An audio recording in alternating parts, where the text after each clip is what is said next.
Welcome. Thank you so much for being here. I'm going to wait for Heather Bradford, who's going to come out as we introduce ourselves. So my name is Adriana Broger, and I'm an instructor in the radio and television department here at Delta College. And, woo, thank you. RTV in the house, where you at? Where are my people at? Where are my people at? All right. Hi, everyone. Welcome. I'm Heather Bradford. I'm representing Counseling and Special Services here at Delta College, and I'm pleased to welcome all of you. I want to see who else. I do want to give a shout out to a few of the groups that I know of students that are here. Do we have any other counselors that are here from Delta College? Yay! All right. So what about, we already shouted out to the RTV students. What other groups do we have here? We have the nursing students, fourth semester nursing students here from Delta College. All right, woo! I believe we also have a group of guests here from UEI College, medical. Let's see, okay, so I know I have a lot of RTV people. So RTV people once more. More love, more love, more love. What about drama? All right, and I know that we also want to give a shout out to Delta Drama that we see up here, who did a fantastic reading of the Laramie Project at last night's Queer Voices. Welcome.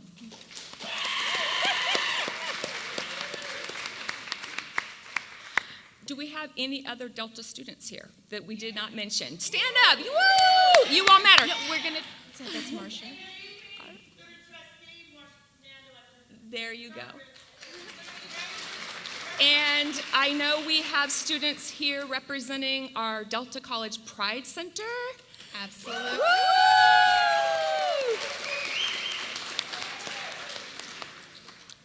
And are we missing another big group? Who? Oh, Active Minds Club! Yay! We'll tell you a little bit about Active Minds in a minute. And I also wanted to acknowledge we have some other faculty that weren't mentioned, and administrators that are here. Please stand, faculty. Stand. All right, awesome. Annalisa Lagruda, Yeah. one of our co-advisors. Yeah. Nicole Sandoval might still be. Nicole, are you in here yet? Nicole is running our extra credit table. So you saw her on your way in. There's Nicole. And we also want to acknowledge our trustee, Janet Rivera. Thank you very much for being here. And for always supporting the events that we do here at Delta. We appreciate that. And we have James Forte here. Let's say hello to James. Hello. James. And shout out to Felix from the print shop for supporting us. Yay. Any other administrators that we have here? Greg Foro just came in. Okay. We're taking names. Awesome. And then Paul Vestalarides. There he is. Yeah, I couldn't see is. you. Okay, there he is. Awesome. Very good, very good. And if we missed a shout out, it's unintentional, but we are grateful to have absolutely everyone here. Oh, Sherry Wells. Sherry Wells. There we go. There we go. And Professor Robinson. Professor Robinson, where? Okay, there. Okay, very good. Welcome. Very good. Okay. And I also want to acknowledge special guests that we have here today. Drew Strahan, who has a table out representing NAMI, which is the National Alliance on Mental Illness, and he's here representing NAMI.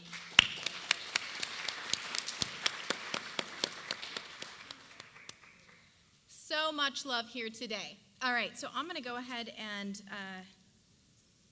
say this out loud. I'm going to go ahead and talk in front of you all like we're all not really here. Okay, so let's go ahead and get started. I'm going to turn the time over to Heather, who's just going to tell us a little bit about NAMI and Active Minds, and then Heather will turn the time back over to me, and then I'll get the rest of the program started. All right, thanks very much. So I'm really not nervous talking in front of all of you, but I just wanted to say that it's been quite an interesting journey, and I'm just really happy to be here today to see all of you here to support this program that we have. That's really the culmination of a week of activities we've had to honor and recognize the National Alliance on Mental Illnesses Cure Stigma theme for Mental Health Awareness Week. We know that mental health issues and concerns affect more then you would know. It's not any discernment of age, group, gender, race. It affects us all. We all, depending on whether we're struggling with a real mental health challenge or just needing to take care of ourselves emotionally and mentally, it's a very important topic to talk about. So many students live in silence and feel isolated and alone, afraid to open up because of stigma. And we're just here today and all this week we've been here really trying to send the message that we need to reduce and cure the stigma and allow people to know that they have a safe place to go to talk about this. There is a lot of support here on campus and in our community. It was amazing to me when I met Adriana through the Breaking the Silence project that her students did in the spring semester. I was really surprised to hear that a number of students weren't aware that counseling was available on campus for personal concerns. And it was kind of felt that you only saw a counselor if you needed to get an education plan or to talk about transfer, the classes that you needed to take. But we all are counselors that are able to work with students on personal issues and make appropriate referrals when necessary to either on campus or out in the community resources. So just wanted to share that information with all of you, that counseling, you can come and talk to someone in counseling about a personal matter. And my cards are available on the table out front, and you can take one of my cards. Dr. Lena Sala is also here. She's a counselor with DSPS, and she is one of our Active Minds co-advisors. So, just know that that's something that you can come and speak to us about as a starting point to discussing whatever it is that you might be going through and maybe coming up with a plan of what we can do to move you forward to success in college. I also wanted to mention that Active Minds. What is Active Minds? Well, Active Minds is a national organization that was founded by a young lady whose brother committed suicide in college. She decided that she wanted to start a nonprofit organization that would address the needs of college students on college campuses around mental health. So she started the Active Minds organization, which right now has over 450 chapters across the United States. Delta College just launched the Active Minds chapter this semester, so we are going to be recognized as one of the Active Minds chapter clubs.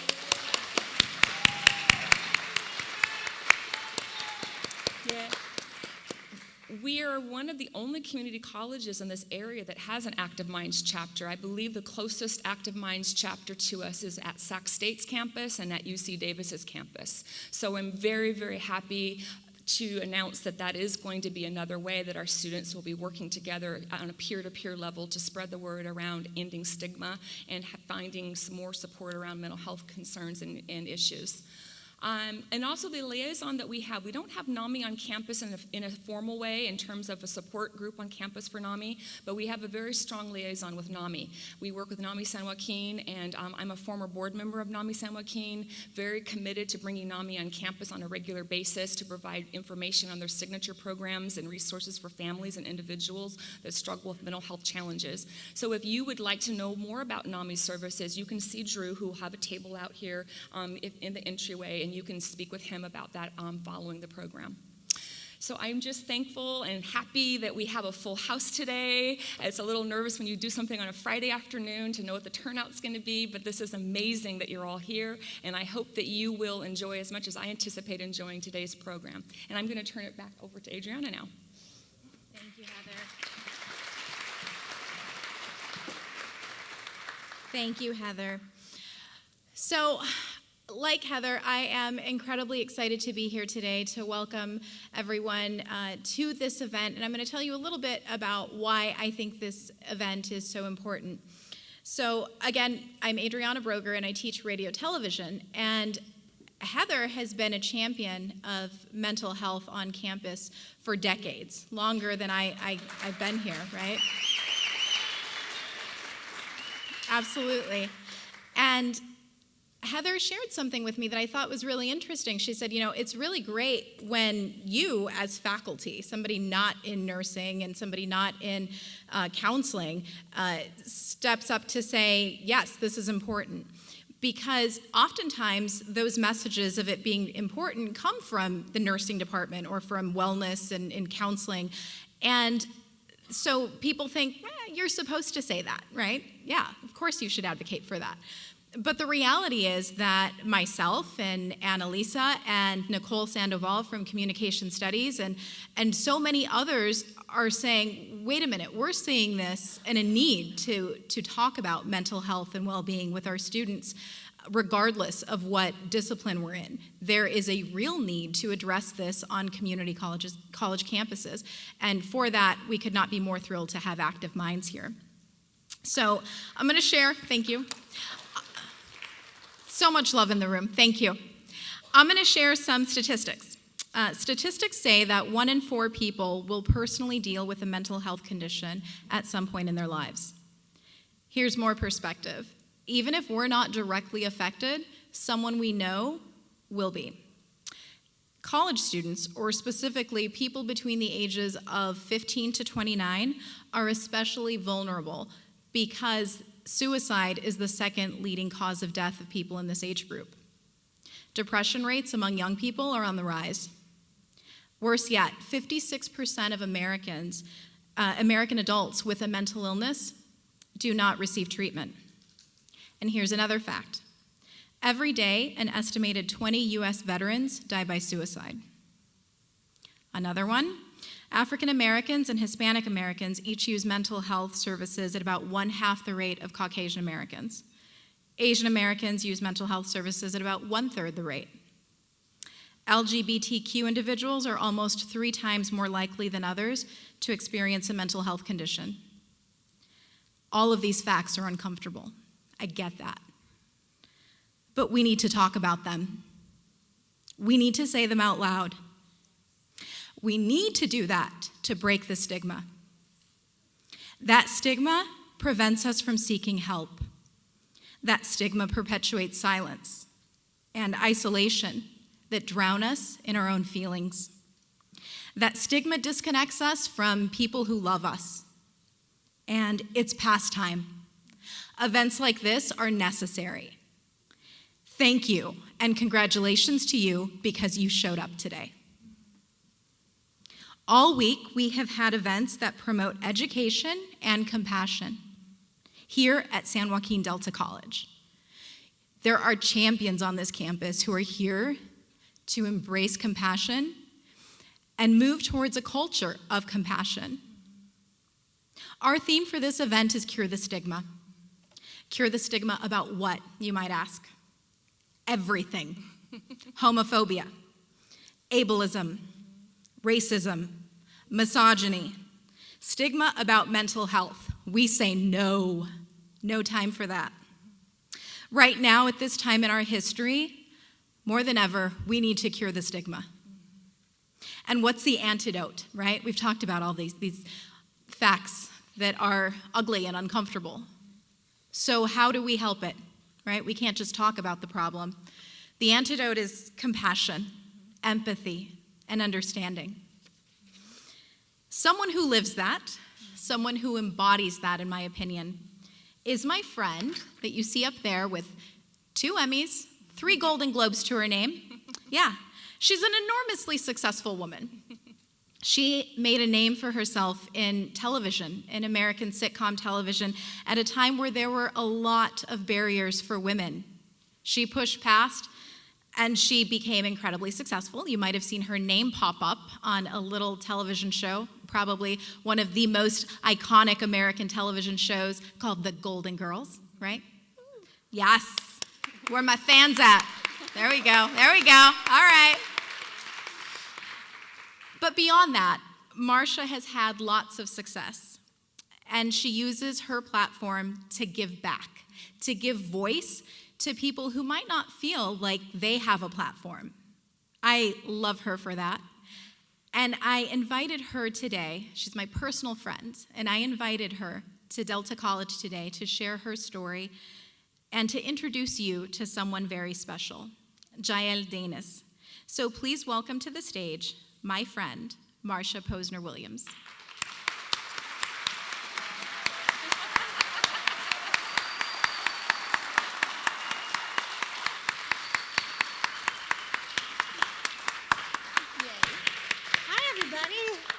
It's so great to see everybody. This is my 5th time back at Delta.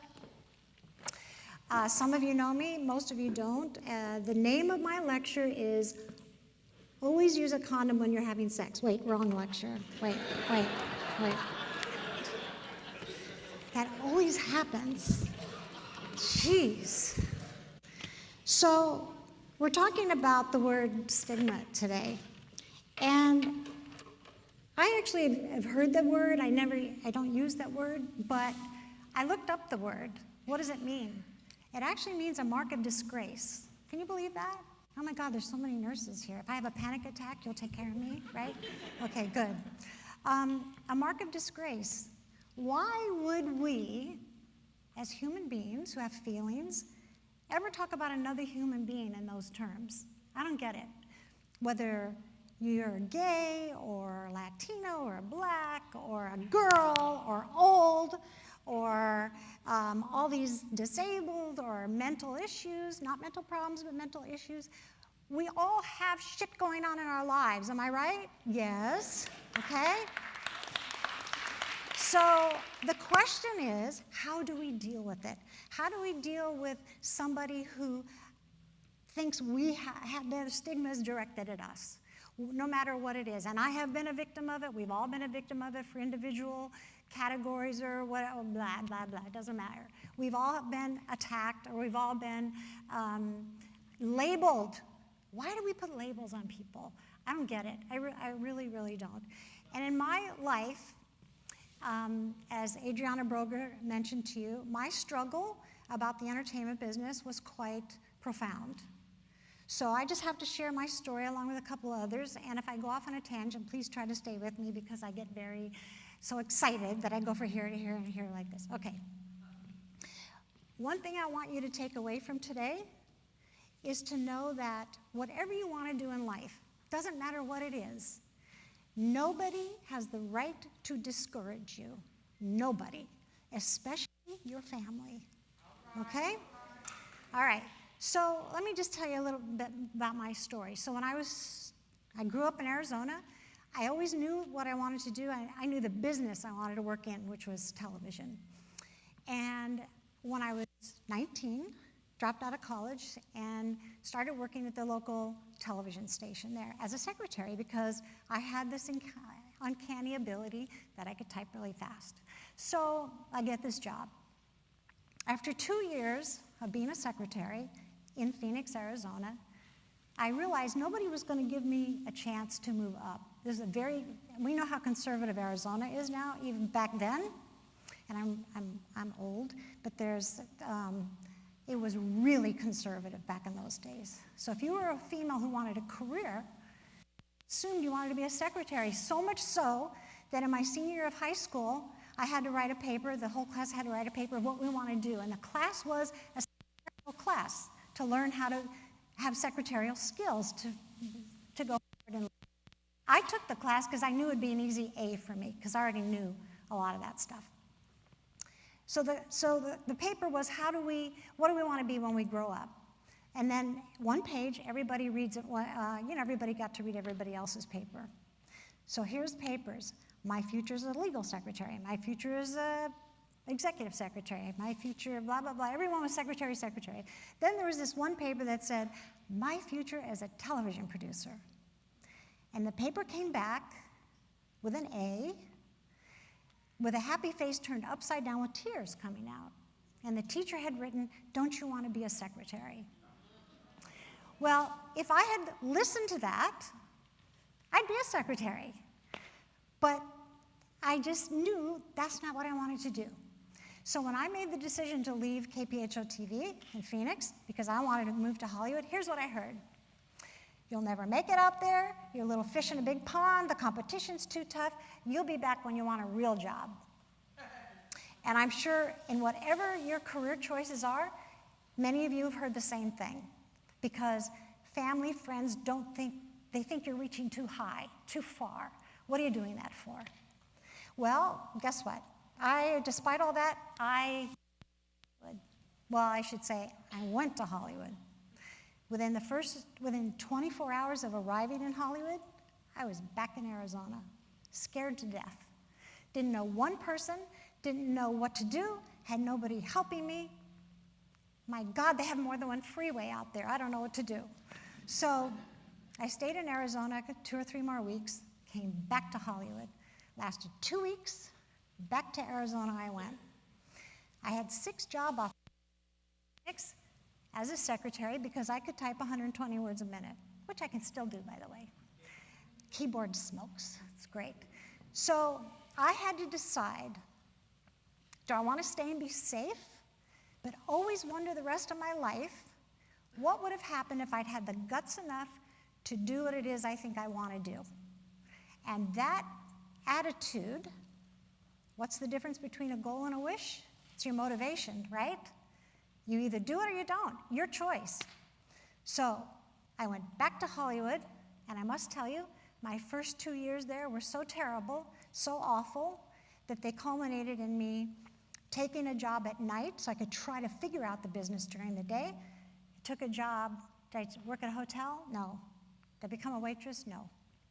I became what they called a hostess dancer, which meant I was dancing with men for money who paid by the minute for my time. That's right. And when you imagine the music going like this, it's dancing, okay? So then it got worse.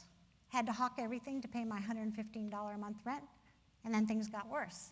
Couldn't do that, so I got evicted. Car. How did you do all that? 2 Emmys and 3 Golden Globes. How did that happen? How did that happen?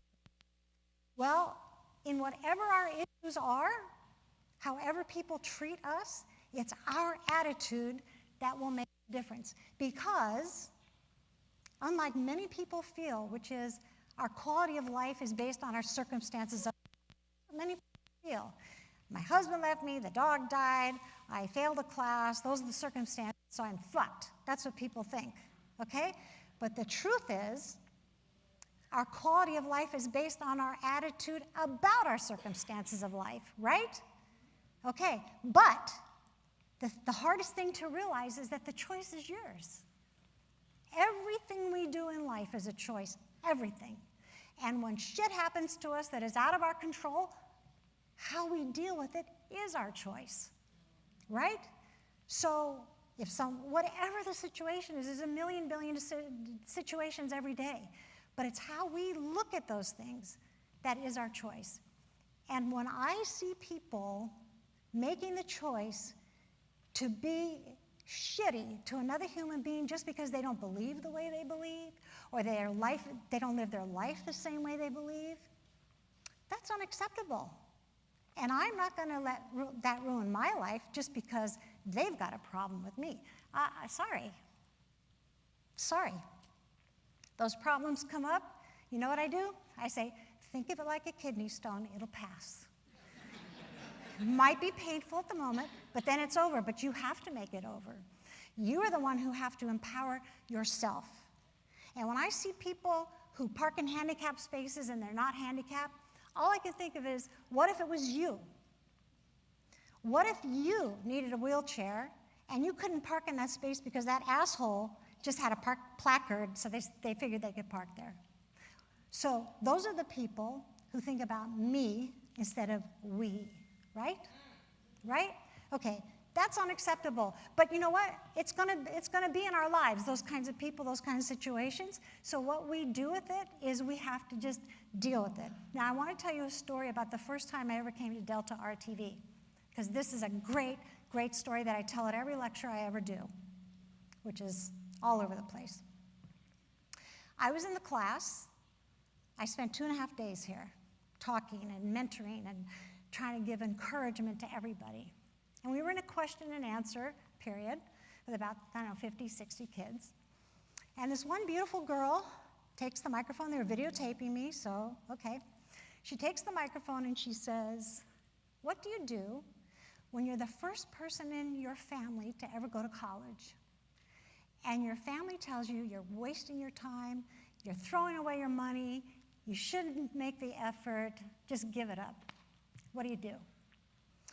Well, I thought to myself, okay, I'm on camera, they're videotaping me, whatever I say is going to be legacy forever. So I thought about my answer for about 2 seconds. And I walked over to her, I got this close to her, and I said, tell them to go fuck themselves, okay?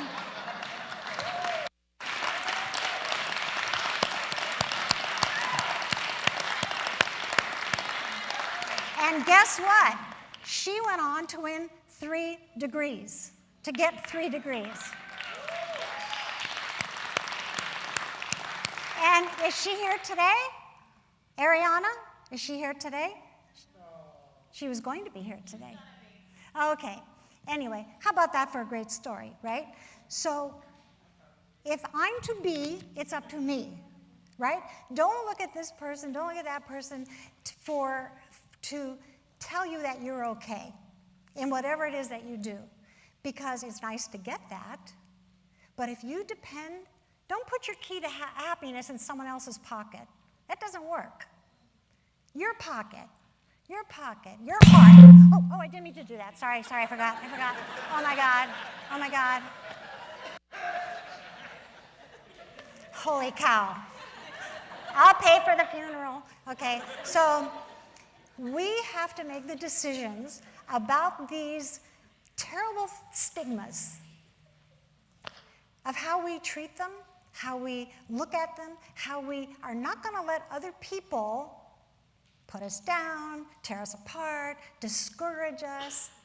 You know why? It's just unacceptable. Unacceptable. But you have to believe that. You have to be the one to say, okay, well, you can think whatever you want. I'm not going there. That's not who I am. I have a goal. I have ambition. I have whatever issues I have, whether I have mental issues, or I'm gay, or I'm Latino, or I'm black, or I'm old. Those are my issues, and I'll deal with them. But I will deal with them because I have the choice to deal with them. If you say nothing, and you've got all this angst inside you, what happens? Nothing. You might even make yourself sick. When I was running television shows, I was what they call the line producer. So what does that mean? Well, let me tell you what I didn't do. I didn't act in it, direct it, or write the show. But the executives would hand me a script and say, here, Marcia, here's $1 million, try not to spend it all. And it was my responsibility to bring that script to screen. So every department head answered to me. And what I used to say at the beginning of every show, every pilot, every season, I'd call all the department heads together and I'd say, look, nobody's allowed to have a shitty attitude here except me, and I never have a shitty attitude. So if you've got a problem, here's what you do. You come to me with a problem, and I guarantee you one of two things is going to happen. Either I'm going to make the problem disappear, or I'm going to just teach you, I'm going to give you mental discipline on how to deal with it. And then it's win-win. It's just win-win. So why wouldn't you do that? So we always had a happy set, few exceptions, but happy set, because when you work together 70 hours a week, and I had a crew of 60 to 80 people every day, that's a lot of work. And you only have 5 days to bring 50 some odd pages to the screen, or to shoot 50 some odd pages. That's a lot of work. So I succeeded, and my joy in life now is to pay it forward, which is why I'm so happy to be here. Because if you take just one thing away from me today about not letting your family discourage you, or to knowing that everything in life is a choice, you just have to make that choice. And sometimes, you know, when really crappy things are happening and you don't want to deal with it, guess what? This is the analogy I love to use.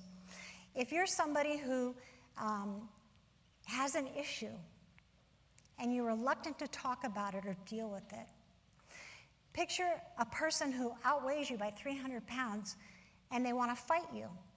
And they rear their hand back with their fist clenched because they want to hit you.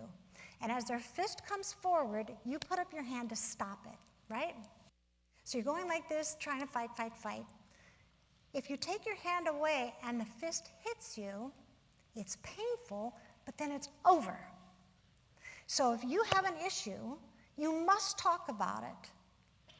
Because I guarantee you, something good will come out of it. You can't lose, but if you don't talk about it, you will lose. And who wants to do that? Not me. I don't want you to be that way. I want you to embrace your own mind in dealing with stuff. Because who's going to do it for you? So there. I have spoken.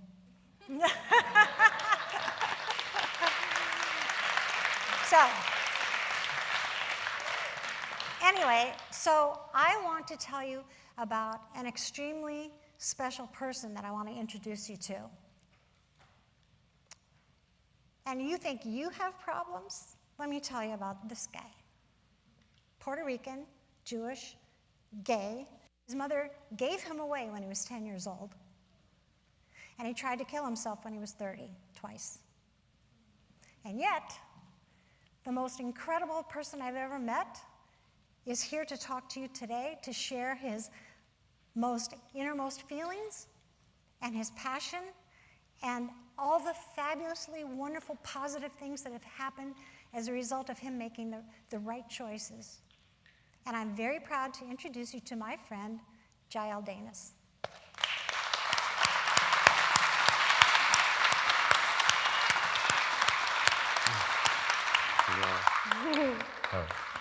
How you doing, everybody?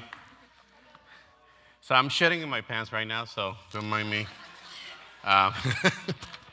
So I wanted to break the ice. So I want to thank everybody for coming today. And Adriana, thank you so much for putting this together and for allowing me to come here today. So I feel very honored to be among you and to be alive, because I never thought I would be doing this, what I'm doing right now. Thank you. So I'm going to tell you my little story, and we'll go from there. So I was born in New York, but at the age of 5, I moved to Puerto Rico with my mom, who's Jewish, and my dad was Puerto Rican. While in Puerto Rico, they divorced, and my dad basically left me alone with my mom, biological mother, who was a religious fanatic. As a child, I was very effeminate, and she noticed that. So because of her religious views, she decided that I was full of demons. So she tried to do an exorcism on me, and among other things.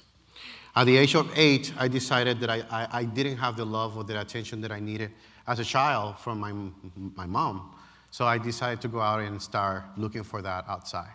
So I began to sell drugs. And what I meant by that was cocaine, dope, everything you can think of. So think of an 8-year-old child selling drugs on the streets at 3 o'clock in the morning. In that process, I met one of my best friends who is deceased now. His name was Hector. And we made a pact, which is weird. He was 9, I was 8. And we decided that we say to ourselves, we are going to sell drugs, but we're not going to use them. How are we going to do that? So we decided to take a lighter and light it up and then just let it get as hot as you could. And then we put it on our shoulder to burn ourselves, to remind ourselves not to ever use drugs, but to survive. At the age of 10, after everything that my biological mother was doing to me, and she did a lot, and I don't want to go through everything, because you'll get very depressed, and I'll get depressed. I don't want to go through that. But my aunt, which is my mom's sister, went to Puerto Rico to visit. I had never met her before. I heard of her, never met her before. So she came, she was visiting for 2 weeks. And in those 2 weeks, she came the first, I think it was the first or the second day, and she met me. And she said to my biological mother, can I take him with me so I could, go around the island with him? My biological mother said yes, so she did. And in that process, I opened up to her. That was the first time that I could remember at that point that I could actually talk to somebody and that somebody was listening. And somebody was caring and, doing little things. And I loved that. I didn't know that even existed. But she showed me that in 2 weeks. So when she was leaving, I was just beside myself. How is this going to go away from me? But I knew that she had to go. In a conversation that I was not a part of, but that I learned later on, my aunt, who is the woman who raised me, who is my mother, she told my biological mother, you should give him to me. And my biological mother said, sure, you can have him. So she took me with her. She took me to New York at the age of 10. So you can imagine this kid who has been selling drugs, has been abused, moving to a brand new city with a woman that he had never met before, and starting a new life. So I was very angry. I was very angry, very upset. But she guided me. She tried to do the best she could. She finally adopted me legally, which, by the way, I didn't find out until I was age 35. That's another story. All this time, she put me through school. I got into college, and I was happy, but I wasn't. Because everything that I had gone through before was ahead of me. I hadn't caught up to it, but it was waiting. It was waiting. It was right there. At age 18, 19, I decided I was depressed, but I didn't know what was missing in my life. So I decided to go ahead and move to Mexico City with $700 in my pocket. I didn't know anybody there. I didn't even tell my mom or anybody. I just got my passport and just left. I landed in Mexico City, and I began my journey by myself. I got robbed. I ended up losing all my money because they took it, but I didn't want to go back. I wanted to stay, and I wanted to prevail. So I was homeless for like 3 or 4 months, sleeping on the street, eating 1 can of tuna a day, showering on the water fountains, sleeping by the subway or the train. But then one day I heard they were doing these auditions for, not auditions. I heard about Televisa, which Televisa, if you guys don't know, it's kind of like walking into Paramount Pictures or CBS Studios in Hollywood. It's something you just walk in and do. But I decided that's what I wanted to do. I wanted to walk in and see what happened. My friends in Mexico City, they say, that will never happen. And I said, well, let me try it. So I walked in there to the front desk after taking a shower in the water fountain, and getting all pretty up, I go in there, and I try to be my best, and I walked in there, and I said to the receptionist, I said, hi, my name is Jael Danis. I just got here from New York City, and I have an appointment with this this producer person. And they looked at me because, I didn't look Mexican, and I didn't speak, I didn't have a Mexican accent. They kind of like believed me. And thank goodness, the producer that I mentioned the name, Luis Dellano, wasn't there. He was late or something. So they called the secretary, and apparently he made appointments without telling her sometimes. So she didn't want to say no, because what if he did? So I walked into the studio, and I'm like, oh my God, I am in. It was awesome. It was awesome because once I'm in now, I was like, now what do I do? How do I find his office? Because they told me, make a left and right and make a left, and I'm like, okay, I still don't know where it is. So as I'm walking, I met this lady, and so I asked her, and she took me to the office. While I'm in the office, sitting there, this is the first time I felt an earthquake in my life. So there's an earthquake. I don't know if it was big or small, but it was an earthquake. And so everybody in the office just ran outside, and then what I did, I ran into his office. Because I thought to myself, you know what, if the building falls, it might as well, but I don't want to walk outside, because if I do, then I might lose the opportunity to meet him, and then finally they're caught up with the lie.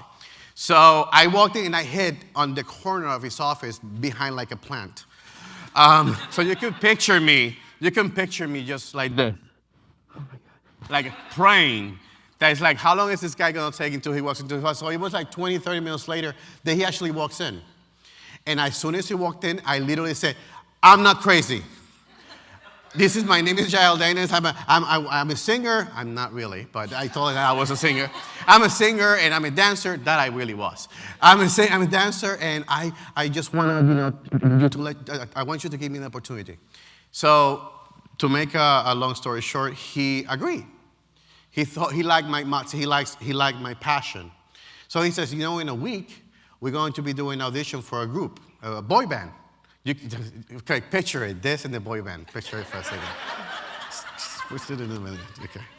I was like, 20 years ago, 22 years ago. So I came back, And I auditioned for the boy band, and I got in. And that boy band name was Magneto. I don't know if you get any of you know.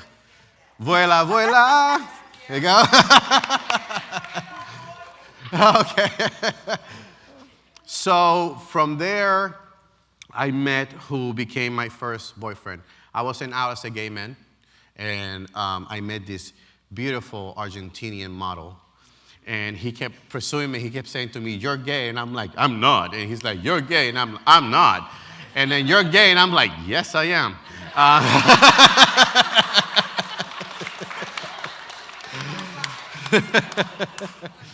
So we got together, and it was the first time that I fell in love. I was with women before, and I held their hands, but I didn't do it because I loved them. I did it because I had to, because that was the thing that I had to do. The first time he held my hand, it was like it's energy came all over me that I never felt before. So I wasn't only in love, I was obsessed. I became obsessed with that feeling and that emotion. It wasn't particularly him, but it was the feeling and the emotion that I didn't feel when I was a child. And everything that happened before, it began to cut up with me. After I met him, he decided to move to LA. And then I left the boy band behind. I had done a movie as an actor. And I was doing really well. But he left. And I'd rather lose that, my career, what I started, than lose that feeling and that emotion. So I followed him. When I was in LA, I started working in a Blockbuster here. And then I saw that he was doing things that I didn't understood, till I finally realized that he was a hustler, a pimp. And he was selling himself for money to other men. And then he began to mentally abuse me, not physically, but mentally, making me feel like I was the smallest thing and that I wasn't worth anything. And because of my past, I believed him, because I didn't have the tools to understand that what he was doing was trying to manipulate me, trying to use me. But I didn't know that. So he convinced me, so I became a hustler. And I started selling myself for money. And the money was going to him. And then that just started. And let me tell you something. If you want to be a prostitute, this is what I said. Be the best goddamn prostitute there is out there. Okay? If that's what the career you want to make, do it, but do it the right way. And do it correctly and be smart about it. But that's not what I wanted to do. I was forced into doing it. So that catch up with me. In my past, got closer. And I didn't have the tools to deal with it because I had put everything behind and in front. It was like they began to surround me. So the depression, I didn't understand what it was. I was depressed. I woke up every day, I didn't have a purpose. I just didn't understand why I was feeling the way I was feeling. It was such a strong feeling that sometimes I couldn't do anything. I couldn't get out of bed. But I didn't do anything. I wasn't doing anything, but I couldn't get out of bed. So I finally somehow got the strength and the courage to leave him. And I moved to Florida, to Miami Beach, to South Beach. I had a lot of fun there.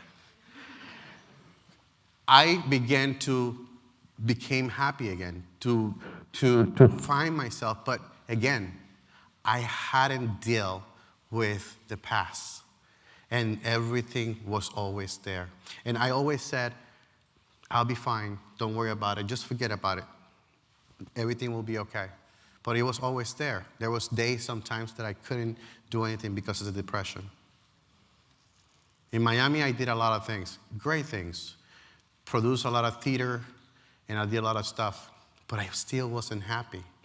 And I didn't understand why I wasn't happy. Then I was dealing with trying to find, even though my aunt, my mom, she raised me, I still wanted the love from my biological mother. I wanted it so, but when I talk about that, I get emotional. Because for a mom to just let go, it's just, I can't. I don't have kids. But if I did, I have a cat.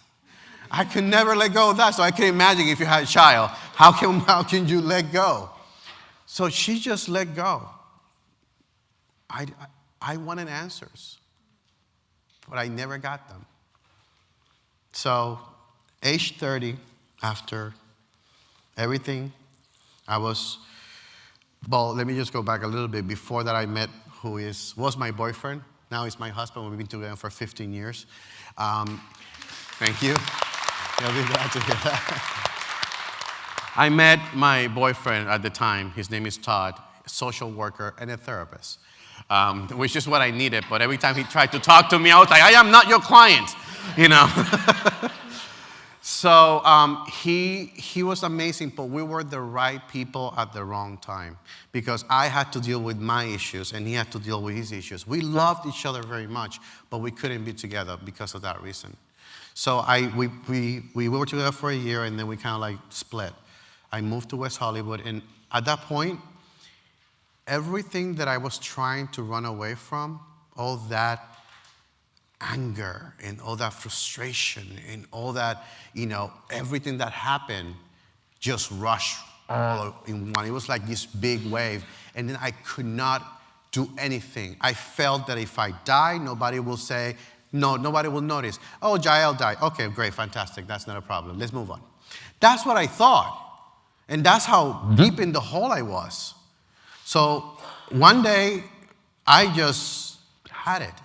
So I planned it. I went into, I think it was 5 or 6 different pharmacies, and I bought as many pills as I could. From NyQuil to DayQuil to Benadryl to you name it, I got it. And I knew that if I only bought all of those pills in one pharmacy, it would get a red flag. So I had to go to different ones. So that, even though I was depressed and even though I was in that state of mind, I was still smart enough to realize, hey, I don't want to get caught trying to kill myself, so I'm going to try to do this smart. So it just tells you that we're human, even though we're there, we still have some common sense. It's not completely gone. So I bought all these pills, and then I maxed out all my credit cards. And I wiped out all my money because I knew that I was going to go away, and that was the end of that. So I went out that night. I had a party. I partied like it was 1999. And I went back home. I had all the pills in a bowl, and I just started taking them. One bunch at a time. One bunch at a time. I don't remember much after that. I do remember getting up, and I start seeing images. And by that point, my then boyfriend, now husband, had given me and ring with an upside down triangle. And at that point, I was already started doing research for the film that I'm working with Marsha called 175. And this is the ring. And I already started doing research, so I started getting to know these survivors. So when I was in this thing, I don't know what it was, after drinking all these pills, I started seeing their faces. It was, I don't know what it was, but that's what I started seeing. And somehow I ran from West Hollywood and I ended up in Beverly Hills, in somebody's backyard. And they called the ambulance, and then they took me into the hospital. My heart stopped 3 times. I was in a coma for, I think it was a few weeks. And then I remember waking up at the hospital, and I saw this lady, and she was like an angel because she had this like red hair and these blue eyes. And she came to me and she says, oh, and by the way, when I opened my eyes, my first thought was like, oh crap, I maxed out all my credit cards. Shit. Damn it. So, I'm trying to make a little light out of it. I know everybody's so quiet. It's like, oh my God, what's happening next? Like, there you go. So basically, she comes in and she said to me, what are you going to do after you leave here? And I said to her, I'm going to finish the job. Without knowing that they have a 72-hour hold, and they couldn't. So I was like, damn it. So they put me into this psych ward, and they were, there. And while I was there, that is when I talked to my first therapist. And he was, by the way, it didn't hurt that he was easy in the eye. But my God, it was the first time that I actually talked to somebody and things started to make sense. Like the first 10 minutes, things started to make sense. And I was like, oh my God. Oh my God. So, but already I was deep in. And I was in the psych ward for 3 months. While in the psych ward, after I broke up with Todd, I met this other guy. His name is Michael. And Michael was a really nice guy, and I trusted him with everything. While I was in the psych ward, I got tested for HIV, and then I came back positive. So while I'm in the psych ward, I find out I'm HIV positive, so I tried to hang myself from one of the rafters with one of my sweaters. Because even though I'm going to try to get better, now I have a death sentence. So might as well just end it all. So I was in the psych ward for 3 months, and I talked to a lot of therapists. My mom was the most amazing person. She did an incredible, amazing thing. She planned to get me out of there and fly me to Puerto Rico. So they had to have a team of people because they knew that if they left me alone, that I would kill myself. So it was kind of like a team effort kind of a deal.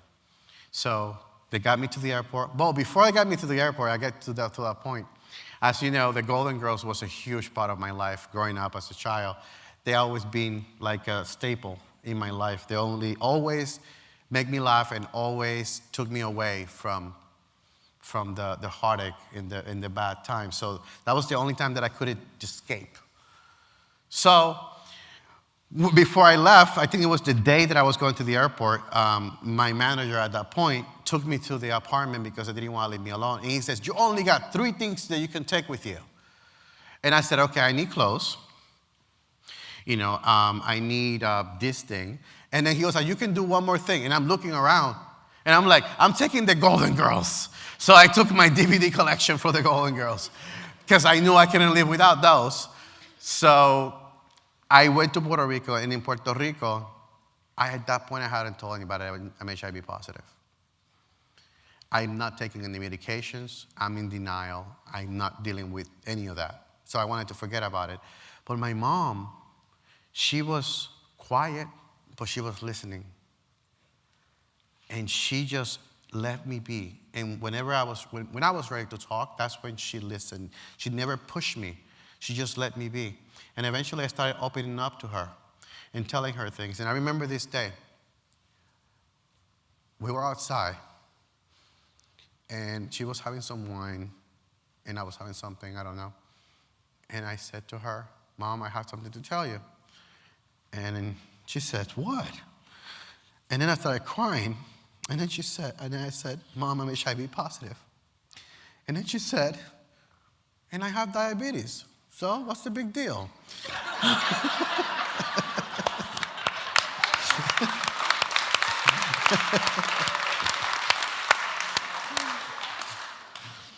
So then she showed me how she was injecting herself in her stomach with the insulin. And then she let me do it. And she said, you see, I have things that I have to worry about, but I don't let them define me. Okay? And you shouldn't let that define you either. So I started thinking, and I'm saying, I need to rebuild my life. How am I going to do that? And then Jael, party of 1, became Jael, party of 10. Jael became a team. It was me, my mom. It was friends that I can trust, key people that I could talk to, and they could tell me the truth instead of just wiping it. So that's what I began to do. I began to talk. I began to express myself. I began to find that and realize that this mental issue that I had, which was depression, the only way I would be able to get over it was to deal with it instead of putting it aside. But I knew that it was going to be with me for the rest of my life, that I needed to have the tools to be able to deal with it. So I began to find those tools. and talking to people and talking to therapists and talking to anybody that I could talk to. So after 6 months in Puerto Rico and doing all that stuff, I decided it was time for me to go, and it was time for me to go. But this Jael was a brand new Jael. This Jael was the Jael that I always knew it was inside of me. So I was going to go and eat life. So I was ready, moved to Florida, and then I became homeless again. Damn it! Damn it! So a friend, not really homeless, a friend let me stay in his little van, and I was there for a month. My brother found out I was sleeping in the van, and then he came to my rescue, and I stayed with him. So I moved to Georgia, and I was there for 10 months. In this process, I wanted to be able to love somebody and to somebody to love me. But I'm HIV positive. I had gone through all this stuff, so I'm damaged goods. That's in my head. Nobody will like me, nobody will love me, nobody will want to be with me. So I'm talking to my mom, and she's always going to come back into this conversation. This woman, I wish you could meet her. She's the most amazing lady. I was talking to her on the phone, and she asked me, Jael, when were you the happiest? When were you the happiest? And I said to her, when I was with Todd, that's when I was the happiest. So I had a conversation with Todd before that. And I said to Todd, you know what, you will never be with me again because I'm HIV positive and I'm damaged goods. And he says, that will never be an issue for me. He says, it's just, you had your issues to deal with and I have my issues. But HIV is never an issue. When he said that, my little light bulb went on. I was like, oh, there's a chance. So when my mom asked me that, and I told her that Todd was when I was the happy, and she said to me, then go get him. So that's what I did. I bought a plane ticket from Georgia to LA. I didn't tell him I was coming. I called him up from LA, and I said, hey, do you want to go out to dinner? By the way, I'm in LA. And he said, are you sure? Yeah, sure. So we had dinner. That same night, we made wonderful love. It was amazing. Oh, come on. After not having sex for like 2 years, it's like an explosion. It just explodes.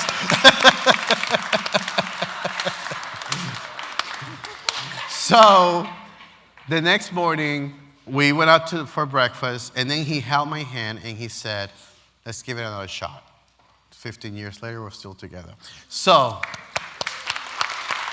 because at that point, we were the right people at the right time, because we have grown, not physically, but mentally. So we could deal with each other's issues and help each other out. So in that process, I was doing the research for 175, and I kept doing this research, and I was obsessed with this part of 175, which was the treatment of the gay men during the World War II. And I kept digging into this, and I said to myself, there might be some survivors. So I'm going to start looking for them. So I did, and then I found 12. And then they wouldn't want to talk to me, so I had to find somebody who could talk to them so they can talk to me. And they didn't speak English, I didn't speak German, or I didn't speak Polish, so it was kind of like I had to have a translator. So it was a whole deal. So this whole research took 10 years. 10 years to research all of this stuff. And I was still not complete. I was still not waking up with a purpose. I feel my fear was stronger than my passion. And what I wanted was my passion to be stronger than my fears. So I said to myself, you know what? My husband said, Jael, why don't you just do it? Just write the script. Write. Never written a script before. Never wanted to be a filmmaker. That was never in my scope. That's never in my life. I never thought that's what I'd be doing. So I was scared. I've never done this before. How do you goddamn write a script? I don't know. Well, and I said to myself, they'll find out. So that's what I did. I taught myself how to write a script in 6 months. And then I wrote my first draft, and I gave it to a friend. And then I was very scared, and I remember her name is Carrie. She's a college professor, so whatever I said to you, what she says, just remind me it's coming from a college professor. She said, get off your goddamn ass and fucking do it. That is coming from a college professor, so it's precious. I loved it. So I said, okay. So I did. I began to write the second draft of the script, and then I wrote the third one. And then I sent it to a friend. Her name is Tracy in San Francisco, and she read it, and she says, oh my God, Jael, this is amazing. So I said, really? And she says, you need to do something with it. And I said, what? And she says, you should submit it to like a screenwriting contest. And I said, well, I don't even know that. And she's like, it's $75 for this. And I said, you know what, I don't have the money to do this. And she says, I'll do it myself. That's how much she believed in the script. So she sent it. 3 months later, I get an email from that contest. It's called Blue Cat Screenwriting Contest. And they says, out of almost 7,000 screenwriting, you are in the top 25. My first script. Then a month and a half later, I get another email, and it says, out of the top 25, you're placed number 7. So I said to myself, damn, I got something here. Okay. So what do? So I went into, as always done before, and in a very unorthodox way. So I started trying to find a way to do this. So I started putting shows together with actors, like a reading of the actual script. So I started inviting people. So just a little thing that I would tell you is that I needed a place to do the show, the event, but I didn't have it, and I didn't have the money. So I remember walking down the street where I live in Long Beach and Broadway, and I knocked on every single business that I could find that I knew it was big enough that I could put this event together. And out of all of them, out of the 50, that I went and knocked on their door, and I told them, by the way, this was my pitch, which wasn't really good. Hi, my name is Jael Danis. I'm trying to make this film, and I would like to use your space, but I don't have any money. Can you let me use it?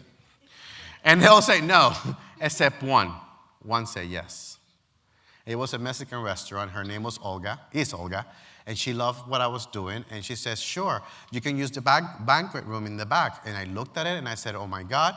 And then she said, after I got to know her and she got to know me, she says, and I will cater the event for free. So she did, and I felt bad, so I gave her $100, but she was feeding 50, 60 people, but I gave her $100, and she did it because she wanted to, and you know why she did it? Because she was paying it forward, because somebody gave her what she needed so she could own that restaurant. So she saw the passion in me, and she decided, oh, this is the person that I'm going to pay it forward with, because I think he might do the same thing that I'm doing. So I did.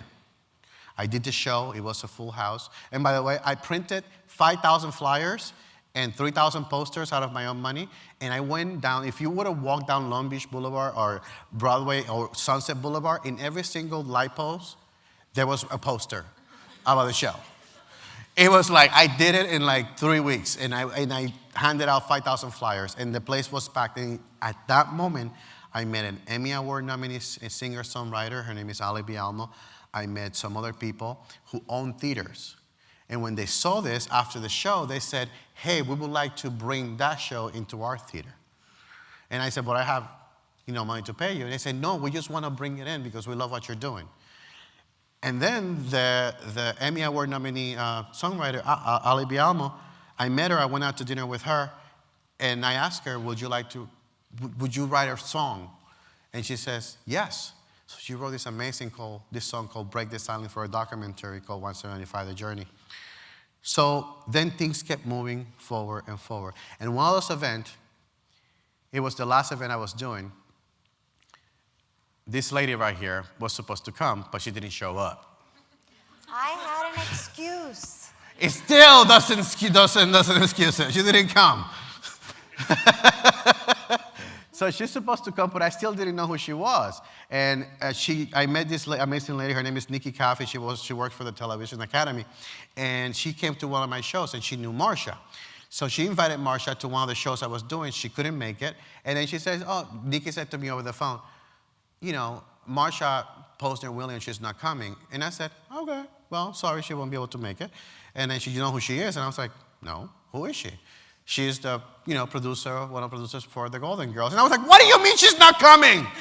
Oh my God, why? So I literally lost it because at that point, the Golden Girls had been a part of my life throughout my entire life. And just the fact that I could meet somebody who was a part of that show, my life had become a full circle. And that's what I wanted. So I told Nikki, oh my God, please let her know that I love the show and I love the work that she did and all that kind of stuff. So Nikki took it upon herself to call Marsha and say, hey, I have this crazy Puerto Rican Jew in Long Beach who is yelling at me on the phone because he wants to meet you. Is there any way you'll meet him? And then Marsha said, yeah, ask him if he wants to come over. Tell him to come over to my house. So Nikki called me up and tells me this. Like, by the way, it's like, when she told me that is like you're telling me that somebody died. Because he was like, you need to ease into it. You do not just blurt out. So she did. Hey, Marsha wants to come to your house. What? So I did. I went over to her house. We got there like half an hour before. And I'm like outside with my husband, just like smoking like a chimney. And I think I was drinking wine too. Probably. Yes, I was. Outside the car, just like smoking, like thinking. And by the way, something I didn't tell her, I bring some of my Golden Girls memorabilia for her to sign. So I go into her house. And you know, when you have somebody who has such a successful career and has won all these awards and has a long track, and especially in this business, when you meet them for the first time or you haven't met them, my notion was going to be that she was going to be full of crap. You know, that she was going to be this person who was going to be like, hi, I'm Marsha Poster Williams. Come on in. You know what I mean? That's what I thought I was going to find. But when I walk into the door, she hugged me and she's like, oh my God, how are you? And this and that, I'm so glad to meet you. And I'm in shock because I don't know what to do. So we walk into the living room and she couldn't be any nicer than what she is. And one of the things she said, what was it that you said about the script before? I said to him, after he told me about 175 and what an astonishingly heartbreaking story the story is, I said to him, I'm going to say something to you as a writer that I never, ever say to a writer after all the episodes of television I've done. And I said to him, can I read it? I never say that to a writer because I'm really not interested. So he said, you want to read my script? I said, yes, I want to read your script. And you know, in my life now, I had cancer a couple of years ago. I got over that. I'm fine. But I don't want to do anything that makes me sad, except maybe look at my electric bill. But anyway, it took me 3 weeks before I had the nerve to start reading this script because I knew it was not going to be easy. And it wasn't. It was heartbreaking. I cried 4 or 5 times through the script. And then I called him and I told him what an amazing job he did. And one of the things she said was, if you need any advice, if you need any assistance, let me know. But when you hear that from somebody, you don't believe them because you had a life when people have told you, I love you, and I want to help you, and I want to be there for you, but then when things get rough, you don't fucking find them anywhere.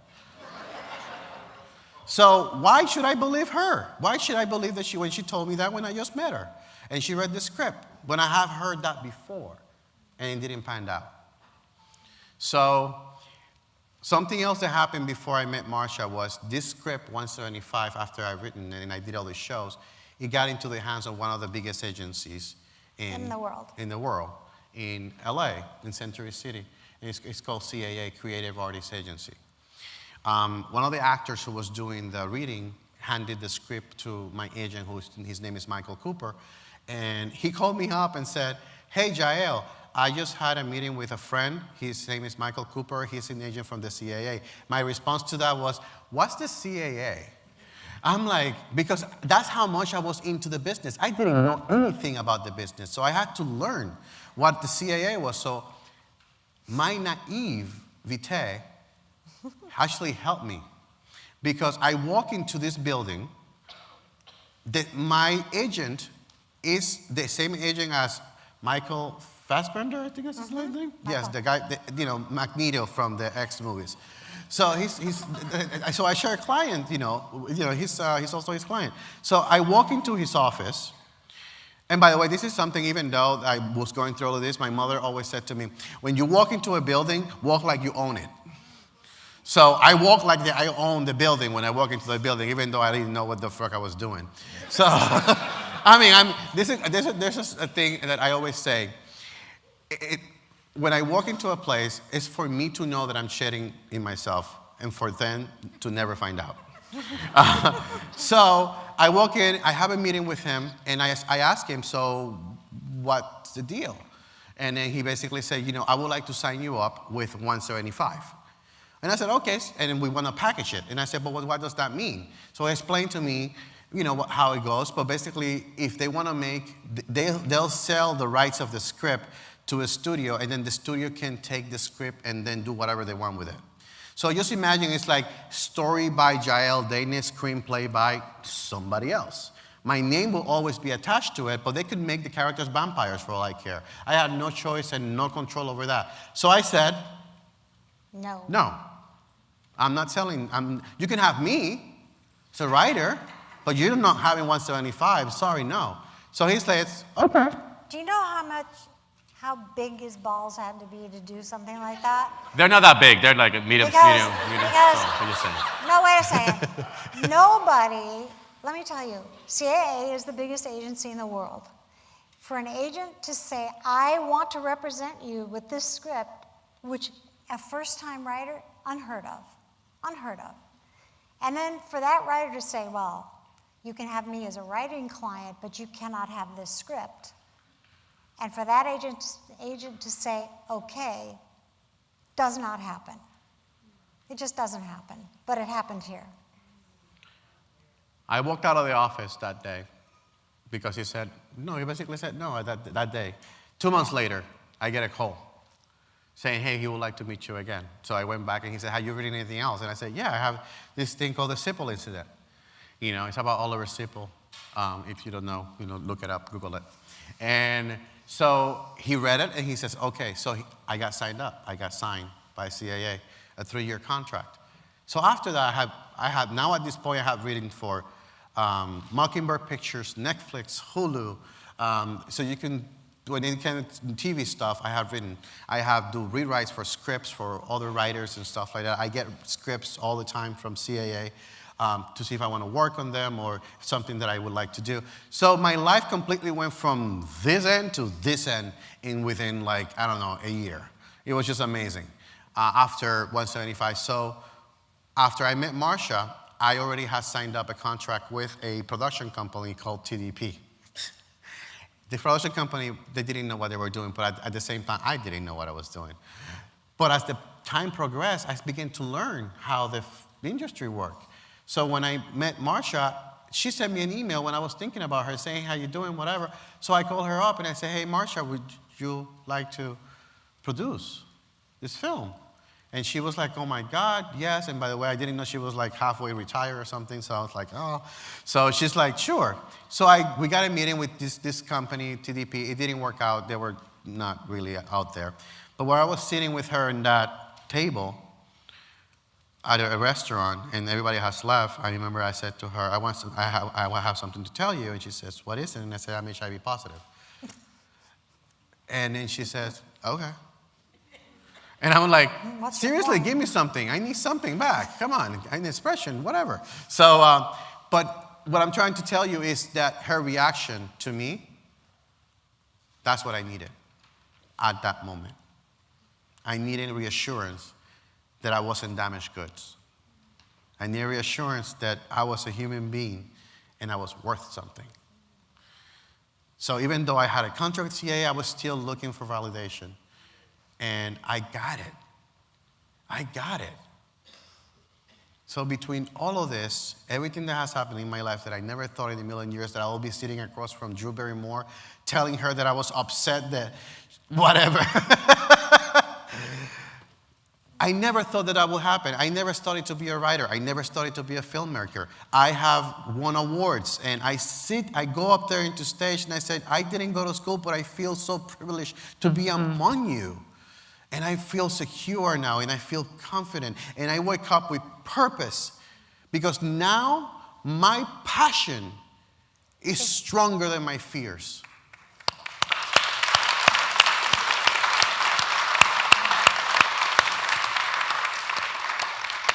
In between all of this, my mom was in Puerto Rico, and Hurricane Maria goes by. And I didn't know anything about her for 2 weeks. In that process, I dropped everything I was doing. I couldn't work. But I realized I had to do something because there were so many people in pain, and I needed to do something. So I got together with a few friends who are filmmakers, and we did a video called Who We Are. And at that point, again, my passion became stronger than my fears.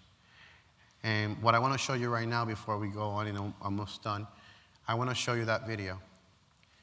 And that video was made in like 4 days. And then I put it out. And this is who we are, and then we'll talk about it a little bit more after, okay?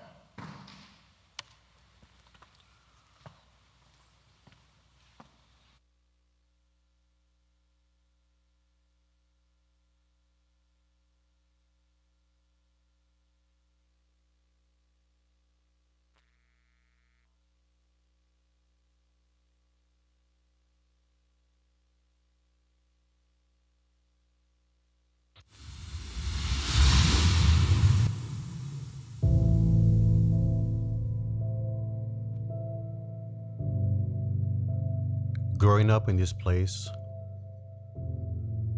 was magical, was a privilege, a gift. These are our memories, where we sang, where we laughed, dreamt, fell in love, where we cry.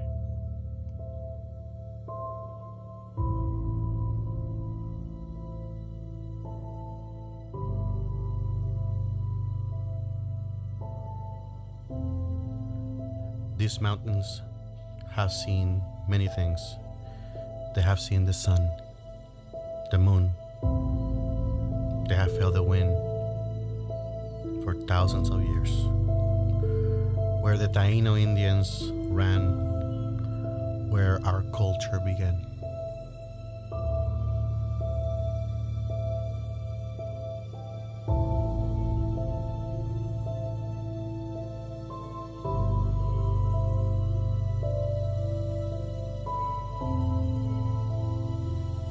Now we are being tested. This is who we are. Puerto Rico's Governor Ricardo Rosselló has called Maria, quote, the biggest and potentially most catastrophic hurricane to hit Puerto Rico in a century. And the nightmare began.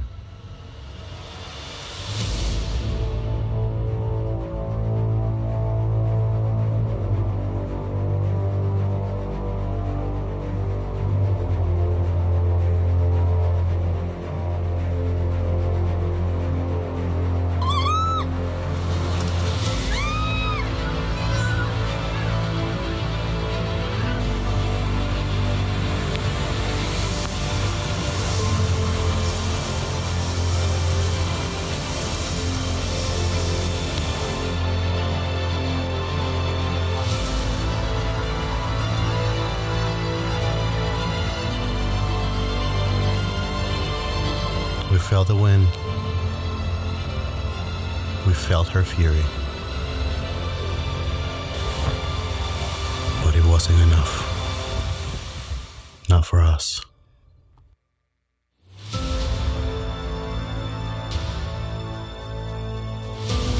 We open our eyes to destruction all around us. What can we do? And the search began. Looking for our loved ones, our families. What can we do?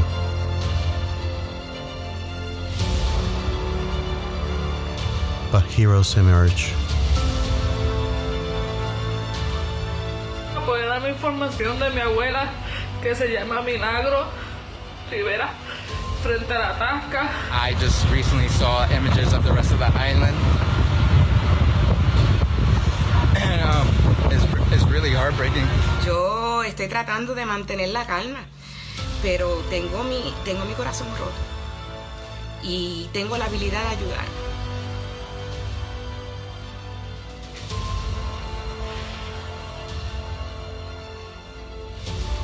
Perdón.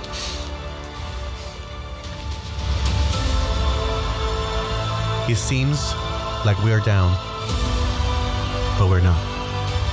We will help each other stand up again. We will help each other be better than we were, because the sun will rise again, and our island will be as beautiful as it was. We find happiness in little things.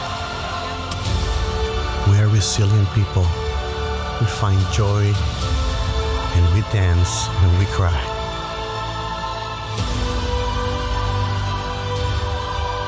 This is who we are. And don't let anybody tell you any different.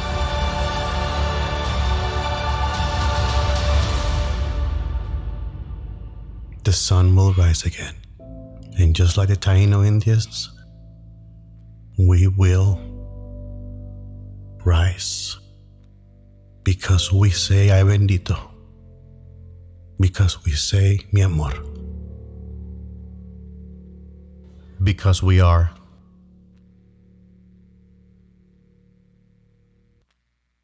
Puerto Rico. We will rise again.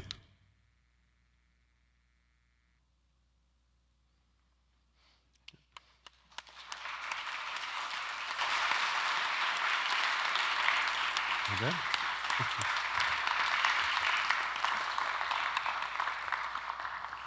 The reason why I wanted to show you this is for anybody out there. When you wake up with a purpose and you feel passionate about something, you get results because people feel that. So when I put this video out on YouTube and Facebook, within 3 days it got almost 20-something million views. It just went off the charts. And it just, at that point, I just said, this is what I need to be doing with my life. I need to tell stories about people, about feelings, about emotions, because that's what wakes me up in the morning. That's my purpose. And I finally found it. And it took 40 years to do that. But I got there. So if I got there, if you have a dream, go for it. You will fail, you will fall, but get up again. Make sure you have a team, people that you love around you. Embrace the negative, embrace the positive, embrace it all. Because that's what's going to end up making who you are. Every single aspect of it. So, to finish, I want to read this. I actually wrote this, and because I wanted to make sure I got this one right before, going all over the place. And so, you have to make a choice to make a difference in your life. Because your passion has to be stronger than your fears. You are conditioned to believe that the way we perform in school is the way we perform in life. We are conditioned to believe that what's value and important in school is what value and what should be value and you should find important in life. The truth is, no one's opinion can define your future. The truth is, no teacher's thought or assessment of you is final. We are not defined by our grades. We are so much more than a grade on a sheet of paper or a subject. Our mental health is more important than our grades. Our physical health is more important than our grades. It's not that our grades aren't important. It's just they're not everything. The truth is, we all have strengths and weaknesses. There will be some subjects that you will be amazing at, and others that you'll suck at it. Follow your intuition, follow your heart, follow your gut, follow your passion, follow where that natural momentum takes you. Because when school measure our success based on grades and results, that's what disappoints us in life. Because life is not so much about the result. It's not so much about the destination. Life is so much more about the process. Your grades don't define how smart you are. The number of followers you have on social media doesn't define your worth. And people's opinion of you don't define your future. Remember, grades are just one metric. And grades matter when that subject matters to you. Because the interesting thing is, in school, grades are everything. But in life, grades and exams are temporary. But education is permanent. Thank you very much.